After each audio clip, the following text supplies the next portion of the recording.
말씀은요, 창세기 12장입니다. 10절에서 20절 말씀입니다. 그 땅에 기근이 들었으므로 아브라함이 애굽에 거류하려고 거리로 내려갔으니 이는 그 땅에 기근이 심하였음이라.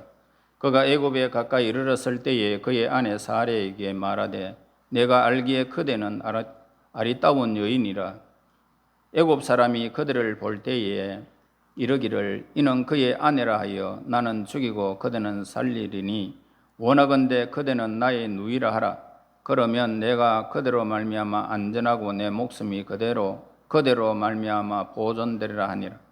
아브라함이 애굽에 이르렀을 때에 애굽 사람들이 그 여인이 심히 아리따움을 보았고 바로의 고관들도 그를 보고 바로 앞에서 칭찬하므로 그 여인을 바로의 궁으로 이끌어 들인지라. 이에 바로가 그로 말미암아 아브라함을 후대함으로 아브라함이 양과 소와 노비와 암수 나귀와 낙타를 얻었더라. 여호와께서 아브라함의 아내 사레의 일로 바로와 그 집에 큰 재앙을 내리신지라. 바로가 아브라함을 불러서 이르되 네가 어찌하여 나에게 이렇게 행하였느냐? 네가 어찌하여 그를 네 아내라고 내게 말하지 아니하였느냐? 네가 어찌 그를 누이라고 하여 내가 그를 데려다가 아내로 삼게 하였느냐? 네 아내가 여기 있으니 이제 데려가라 하고 바로가 사람들에게 그의 일을 명하매 그들이 그와 함께 그의 아내와 그의 모든 소유를 보내었더라. 아멘. 아브라함은 하나님의 말씀에 붙들린 후에 하나님을 분명히 이제 알게 되었습니다. 그러나 그렇다고 해서 이 세상까지 달라진 것은 아니었습니다. 오히려 아브라함이 하나님의 말씀에 붙들리면서 세상은 더 낯설어지고 더 멀어지게 됩니다. 그렇지 않아도 적응하지 못하고 있는 이 가나안 땅에 설상가상으로 흉년이 들었을 때에 아브라함은 더 이상 이 땅에 있어야 할 이유가 없었던 것입니다. 분명히 하나님은 살아계시고 그 하나님의 말씀에 따라 이곳에 왔지만은 여기에 소유할 수 있는 땅은 한 평도 없었던 것입니다. 게다가 극심한 흉년 때문에 사느냐 죽느냐 하는 그 문제될 이 정도로 정말 상황이 급박해지기 시작한 것입니다. 그래서 아브라함은 쉽게 약속의 땅을 내버려버리고 물과 양식이 있는 애굽 땅으로 이제 내려가는 모습을 보게 되어집니다. 그러나 애굽은 훨씬 더 위험한 곳이었죠. 애굽은 아브라함 같은 떠내기를 보존해 줄 만한 그런 어떤 보존성이 하나도 없었던 것입니다. 그러나 그보다 더 무서운 것은 남이 아내를 빼앗기 위해서 남편을 살해하는 일이 많이 일어났다는 소문인 것입니다. 이 사실을 알고 난 후에 아브라함은 우선 살고 봐야 되겠다라고 하는 이 마음이 그냥 들었던 거죠. 그래서 자기 아내를 누이라고 속이기로 아내와 약속을 맺게 됩니다. 그러나 아브라함은 이것이 더 큰 어려움을 자초한다는 사실을 까맣게 잊어버렸던 것입니다. 애굽 왕 바로가 사라에게 청혼을 했다는 이 사실을 보게 됩니다. 이것도 도저히 거부할 수 없는 그런 요청이었죠. 바로는 사레를 데리고 이제 그 궁전으로 들어갔던 것입니다. 결국 아브라함은 살려고 애굽에 왔다가 아내까지 빼앗기는 어려움에 빠지고 말았던 것입니다. 10절에 보면은 그 땅에 기근이 들었으므로 아브라함이 애굽에 거류하려고 거리로 내려갔으니 이는 그 땅에 기근이 심하였음을 기록하고 있습니다. 자, 자기가 가진 모든 것을 버리고 말씀으로 하나님의 말씀에 인도함을 받아서 가나안 땅으로 갔을 때 무엇보다도 그를 기쁘게 할 것은 하나님은 살아계신 분이라는 것을 아브라함은 체험을 하게 됩니다.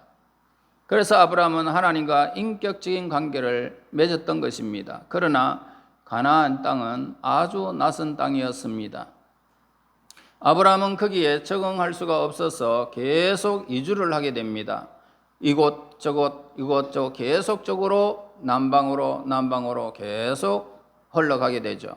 우리가 잘 이해하지 못하는 것이 바로 이 문제임을 우리는 알아야 합니다. 즉 하나님이 약속하시는 곳에 기근이 있을까라고 하는 겁니다. 하나님이 우리를 불러주셨다면 오늘 우리가 하나님 앞에 예배드리며 생활하는 모든 생활 가운데서 왜 우리에게 기근이 오는가라고 하는 문제입니다. 우리는 그 이유를 잘 모른다는 것입니다. 그러나 기근은 약속의 땅에도 분명히 찾아온다는 사실을 본문을 통해서 알게 되어집니다. 내가 아무리 하나님 말씀에 붙들려 있다 하더라도 먹고 살기 위해서 몸부림쳐야 하는 이 상황이 우리가 사는 이 세상인 것을 우리는 부인할 수가 없습니다. 아주 어렵게 바른 신앙을 이렇게 붙들었는데도 되는 일이 없다는 것입니다. 나는 하나님 앞에 온전히 살기를 원하고 내가 하나님 앞에 붙들려 살기를 원하는데도 내 삶의 육신의 일들은 잘 되는 일이 없더라는 것입니다. 그때 사람들은 세상에 대한 미련이 다시 생기기 시작한다는 것입니다.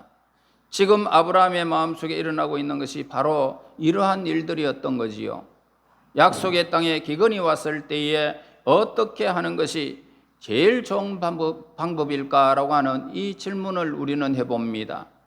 아마 형제와 자매가 굶어 죽는다 해도 약속의 땅을 떠나지 말아야 한다라고 이야기를 해야 할 것입니다. 그런데 그것은 남한테 이야기할 때는 그렇게 말할 수가 있어요. 내가 굶어 죽어도 약속의 땅은 떠나지 말아야 된다. 교회를 떠나지 말아야 된다. 이렇게 남에게는 이야기할 수가 있는데 막상 나에게 그 일이 닥쳤을 때에 말처럼 그렇게 쉽게 되지 않는다는 것입니다. 눈앞에 어려움이 닥치면은 자기 마음대로 살 길을 찾아서 헤매고 있다는 것입니다. 일단 내가 살아야 하나님도 있고 신앙도 있고 교회도 있다는 것입니다. 자, 아브라함은 애굽에서 오래 살 생각으로 간 것은 결코 아닌 듯 싶습니다. 가뭄이 극심한 동안에 잠깐 동안 피해 있다가 다시 가나안 땅으로 오려고 그렇게 마음을 먹었던 것 같습니다. 그러나 애굽으로 내려가기로 결정하면서부터 아브라함의 신앙은 내리막길로 치닫기 시작했다는 것입니다. 가나안 땅에서 잘 적응하지 못하고 애굽으로 내려가기는 했지만은 그렇다고 해서 아예 하나님을 모르는 사람이 될 수는 없었잖아요. 차라리 하나님을 몰랐다면은 애굽에 적응할 수 있었을 것입니다. 그러나 아브라함은 마음속으로 하나님을 믿으면서 현실적으로는 하나님을 전혀 모르는 사람들 틈에서 그냥 그는 살아갔던 것입니다. 하나님을 모른다면 다 같이 모르고 알려면 다 같이 알아야지 나는 알고 다른 사람을 모르면 어떻게 될까요? 그러면은 남은 거짓말해도 나는 거짓말하지 못합니다. 남은 아무 일이나 서슴지 않고 행하지만 그러나 하나님을 알면은 우리는 그 모든 것들을 절제해야 된다는 것입니다. 내가 하나님의 눈치를 살피는 동안에는 다른 사람이 좋은 것을 전부 다 가져가 버릴 때에 정말 억울함을 당하는 것은 하나님의 사람들이잖아요. 그래서 하나님을 아는 사람들이 하나님을 모르는 사람들 틈에 들어가게 되면은 훨씬 더 빨리 신앙을 저버리는 것입니다. 아브라함이 막상 애굽에 가보니까 먹는 문제보다는 더 큰 문제가 기다리고 있었던 것입니다. 그 문제는 뭐냐면 남의 아내를 차지하기 위해서 남편을 살해하는 그런 습성이 애굽에 있었던 것이죠. 아브라함은 너무나 두려웠습니다. 아무도 자기를 지켜줄 자가 없었기 때문에 하나님께서 지키시잖아요. 그렇게 말하는 사람들은 있습니다. 그러나 이런 경우에 직접 부딪히가 보면은 하나님이 눈앞에 보이지 않습니다. 사람들이 나의 아내를 데리고 가려고 그러는데 나를 죽이고 그저 무시무시한 애굽 사람들의 눈에만 그냥 그 눈에만 어떻게 하면은 피할 수 있을까라고 하는 이것만 보여지는 것입니다. 그래서 11절에서 13절 보세요. 그가 애굽에 가까이 이르렀을 때 그의 아내 사라에게 말하되 내가 알기에 그대는 아리따운 여인이라 애굽 사람이 그대를 볼 때 이르기를 이는 그의 아내라 하여 나는 죽이고 그대는 살리리니 원하건대 그대는 나의 누이라 하라. 그러면 내가 그대로 말미암아 안전하고 내 목숨이 그대로 말미암아 보존되리라 하니라. 사람이요 불안하면 어떻게 됩니까? 긴장되잖아요. 불안하면 긴장되고, 긴장하면 어떻습니까? 한치 앞을 내다보지 못합니다. 그래서 자동차 사고가 바로 그렇게 나지요. 긴장하면은 앞에 분명히 없었는데 뭐가 나타난다는 것입니다. 그러니까 꿍 하고 사고가 나잖아요. 긴장하면 그렇게 됩니다. 아브라함은 워낙 불안하고 생각이 경직되어 있으니까는 일단 살고 봐야 되겠다는 심령으로 그냥 거짓말이 그냥 그 입에서 나와버린 것입니다. 그때 사레의 나이가 몇 살이냐? 60세가 조금 넘은 여자였던 겁니다. 물론 우리 시대와는 조금 다르겠지만은 60세가 조금 넘은 사람이 이쁘면 얼마나 이쁘겠습니까마는 참 예뻤던 것 같아요. 아리따운 여인이라고 분명히 온 그 애굽 사람들이 그렇게 칭송을 했으니 말입니다. 그래서 애굽 사람들의 눈에는 그토록 아름답게 보일 수가 없는 그런 아주 미모였던 것을 보게 되어집니다. 그래서 애굽 사람들은 대개 피부색이 어떻습니까? 지금도 보면은 애굽 사람들은 까무잡잡합니다. 그런데 사례 피부가 백인이잖아요. 백인. 그러니까 피부가 검은 사람들이 백인을 보면은 연령을 초월해 버리는 것입니다. 그 사람이 연령이 뭐 60이 됐든 80이 됐든 모르고 연령을 초월해 버리죠. 그게 환상적으로 그냥 보게 되어진다는 것입니다. 그러나 보지 않는 이상 무엇으로 단정 지을 수는 없습니다. 아무튼 아브라함은 목숨을 지키는데 급급하여 아내를 여동생이라 거짓말을 하게 됩니다. 사실 그것은 부분적으로는 사실입니다. 사례는 아브라함의 이복 형제였기 때문입니다. 그래서 하나님을 아는 사람이요, 하나님을 전혀 모르는 사람들 가운데 살 수 있는 방법이 뭘까요? 항상 선의의 거짓말을 할 수밖에 없는 것을 보게 됩니다. 우리가 신앙심을 가지고 장사하거나 무슨 거래를 한다고 우리가 한번 생각해 볼 수 있습니다. 저 사람은 완전히 거짓말을 하는데 우리는 완전히 참말만 하고 하면은 어떻게 될까요? 장사가 될까요? 장사가 되지 않습니다. 그러니까 반쪽 진리와 선의의 거짓말을 한다는 것입니다. 실제로 우리는 그런 방법을 많이 쓰고 있지요. 일종의 합리화시키는 그런 일들이 오늘 우리의 삶에서 많이 일어나는 것입니다. 하나님, 우리가 장사하니까 장사는 원래 이런 것입니다. 이렇게 합리화시키는 것입니다. 때로는 이것이 우리의 신앙심을 무겁게 할 때도 있잖아요. 그러나 아브라함의 반쪽짜리 진실은 더 큰 문제를 불러일으키고 말았던 것을 보게 됩니다. 그래서 바로는 사례를 데리고 가서 청혼을 하게 된다는 겁니다. 청혼해 버렸습니다. 아브라함은 이 일이 이 지경에 이를 줄을 전혀 생각지를 못했죠. 15절 16절 보세요.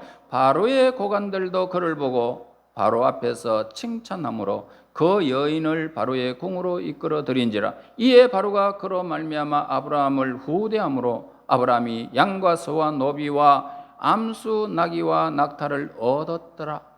자, 여기서 나오는 것들은 신부 대금으로 지불한 것입니다. 물론 이것은 그의 강제로 이루어진 그런 결혼입니다.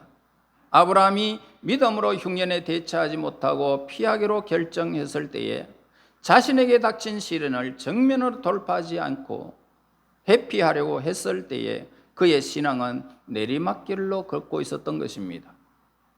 가나안 땅에 흉년이 드니까 애굽으로 내려가기로 결정을 했고 애굽에 내려가면서 두려움에 사로잡혔고 두려우니까 거짓말을 했고 또 거짓말 때문에 아내가 빼앗겨버리고 그 대가로 신부대금을 받게 됩니다. 이것은 딱 한 번의 결정의 문제 때문에 얽혀버린 사건을 우리에게 보여줍니다. 자, 이것은 오늘 우리의 이야기가 될 수가 있습니다.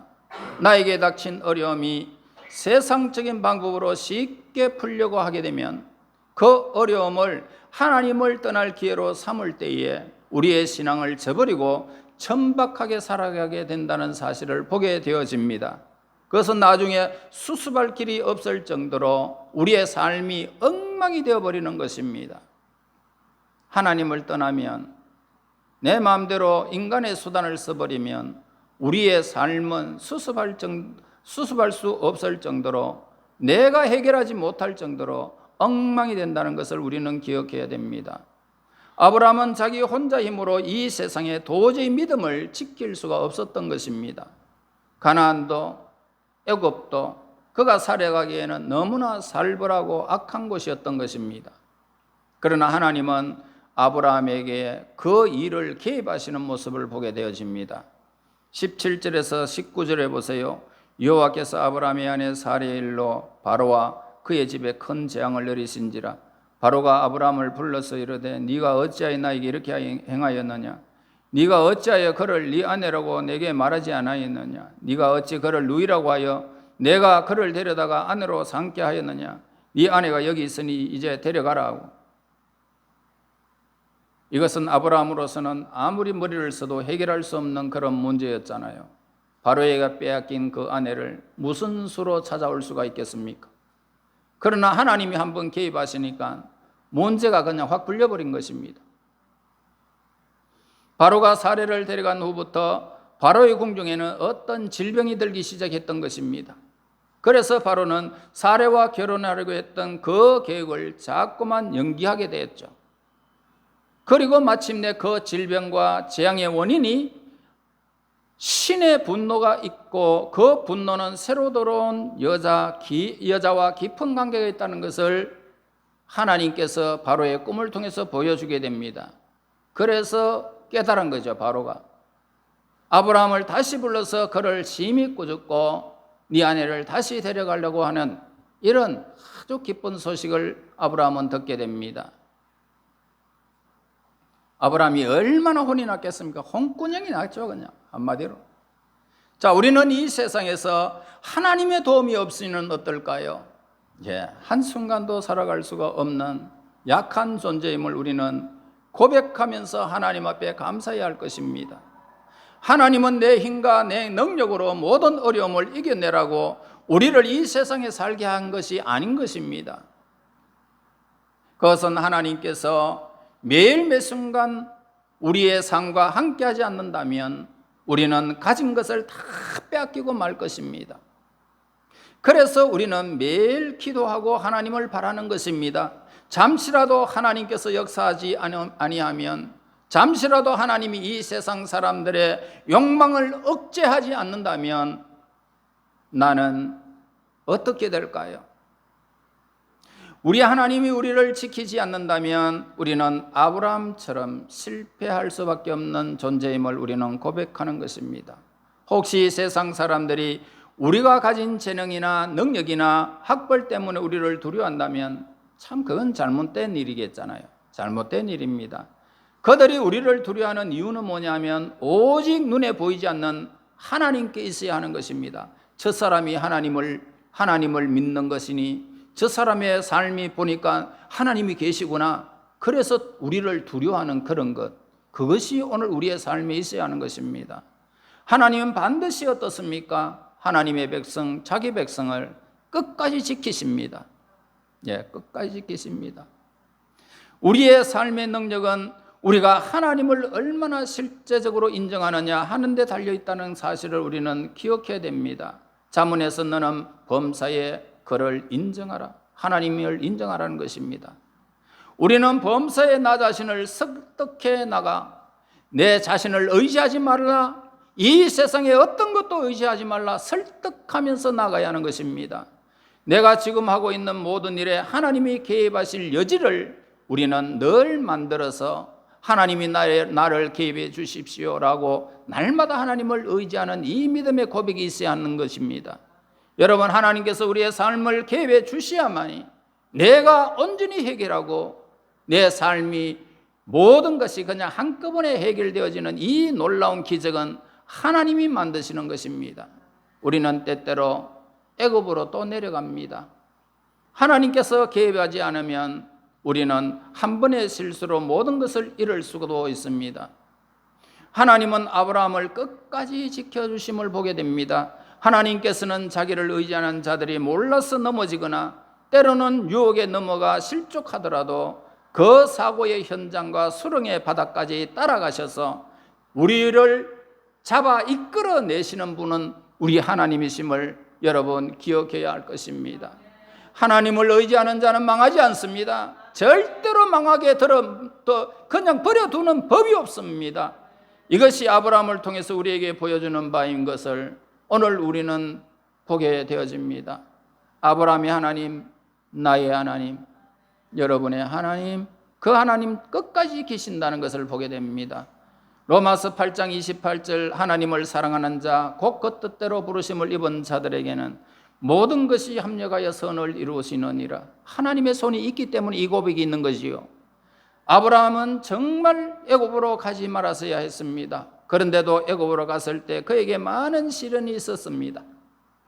처음에는 죽을까 봐 마음고생을 했고 나중에는 아내를 빼앗긴 일로 혼자 고통 중에 있었던 것을 보게 됩니다. 아내는 바로의 궁중에 들어갔지요. 많은 물질이 있어도 그것이 그에게 어떤 위로가 줄 수가 있겠습니까? 얼마나 고달프겠습니까? 고통스럽겠습니까? 한번 생각해보면 자기 아내를 빼앗겼는데, 마침내 아브라함이 이것을 깨달은 것은 아무리 마음에 안 들어도 어때요? 약속의 땅을 함부로 떠나서는 안 된다는 사실을 깊이 깨닫게 된 것입니다.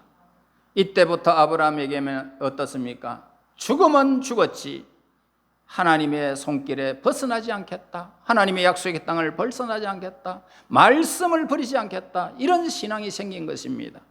그래서 이삭의 아내를 찾으러 종을 보낼 때에도 종이 이렇게 말합니다. 여자가 따라오지 않으면 어떻게 할까요? 아드님을 데리고 그렇게 내가 떠나면 안 될까요?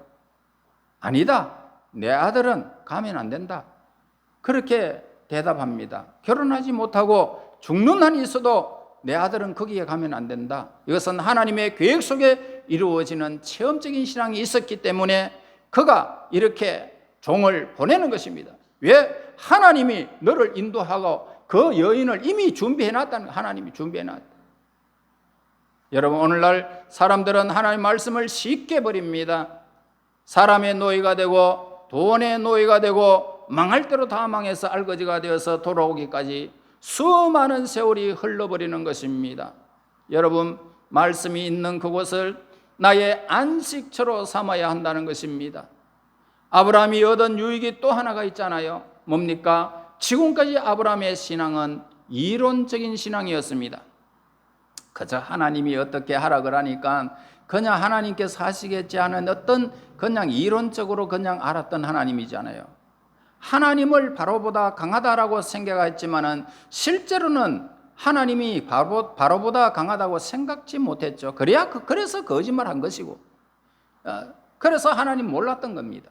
실제로 그런 하나님의 역사를 이제 이렇게 보니까 바로는 보잘것없이 보이는 것입니다. 하나님이 너무너무 크게 보이고 바로는 아무것도 아니죠. 결국 멸망할 수밖에 없는 이 상황에서 오히려 아브라함의 믿음은 불이 붙게 됐다는 사실을 보게 됩니다. 그는 이제 말씀을 더 붙들게 되었는 거죠. 그는 가나안 땅에 얼마나 소중한지를 깨달았고 적응하지 못하는 이 땅이 어떻게 해서든지 적응하기로 결심하게 됩니다. 하나님께서는 너무나도 상한 이 아브라함의 마음을 조금이나마 위로해 주시려고 바로의 것을 빼앗아서 아브라함에게 주는 모습을 보게 되어집니다. 결국 우리는 두 가지 문제에 봉착하게 될 것입니다. 하나는 뭐냐 하면 믿음이 모든 것을 자동적으로 해결해 주지 않는다라는 것을 보게 됩니다.